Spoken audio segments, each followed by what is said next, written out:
Kamusta mga kaibigan? Ang inyong kasama sa bagong episode ng ating channel.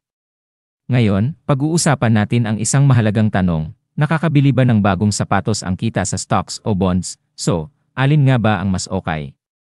Stocks o bonds?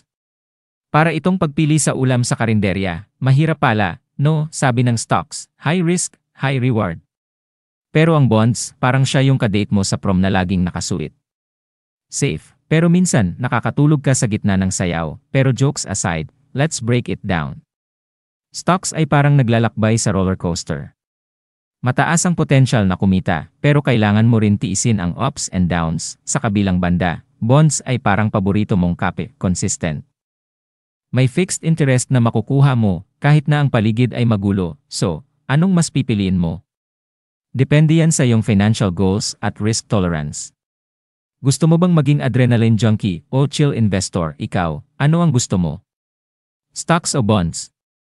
Ay comment mo na yan sa ibaba at sabay-sabay nating pag-usapan. Maraming salamat sa panonood, mga kaibigan. Huwag kalimutan mag-subscribe at mag-like. Hanggang sa susunod na episode.